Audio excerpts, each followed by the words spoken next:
All right, I'm thinking of the old cartoons they were doing. Of course, it's a reference to the steroid age. We shouldn't do it of the huge muscle-bound guys as they were promoting the All-Star game a couple years back in baseball's glory days, because that's who the Mariners have become, Bobby. That's who they become. Can't be beat. Cannot be beaten. Well, 10 straight now, and putting together, at least 15 runs in their game against Colorado.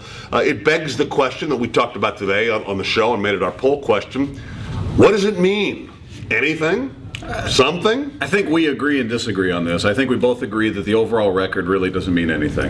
Definitely agree on that. You like win. A win is always better than a loss. I don't care what it is. If you're competing on any level, win is always better, to state the obvious. But I think there is some merit and there is some value to what we're seeing for certain guys. And most specifically, a guy like Justin Smoak, who was hitting over 500 heading into the game today. And I don't even know if he was playing. But I think for a guy that's readjusted, kind of retooled his swing, is what we're being told in the offseason. Now, how drastic it is, I have no idea. But I think anytime you sort of try to reinvent yourself or take a new approach or do anything, to see some payoff is beneficial mentally for him. Doesn't mean he's going to carry it over into the regular season. He could fall flat on his face. Mm-hmm. I don't know. But I do think there is a benefit, confidence-wise, to see a little bit of payoff to what you worked on in the offseason, whether it's him or a guy like Brendan Ryan, who was struggling to hit 200. Just those guys need a taste of success. And when you've been without it, I think they'll take it on any level. So I do think there is merit for guys like that. I disagree a little bit. I mean, especially a guy like Ryan, who's been around for many, many years. Smoak has had some success in the spring. He's got to have success in the regular season. You kind of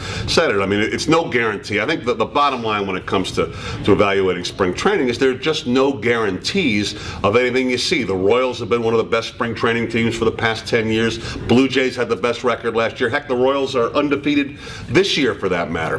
Smoak is a guy who's had some good springs, but what's going to count is when he gets in there to the regular season. And I think you kind of didn't mean to, but you helped me make my point a little bit by saying that, hey, this may not mean anything when he goes into May. I mean, it may not. That's the bottom line on something like this, that it may not.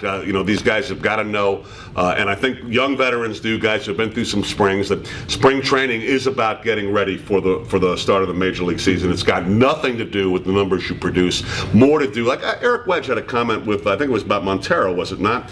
That he particularly liked an at-bat that he had, a 9-10 pitch at-bat that I think was a home run, ultimately wound up being.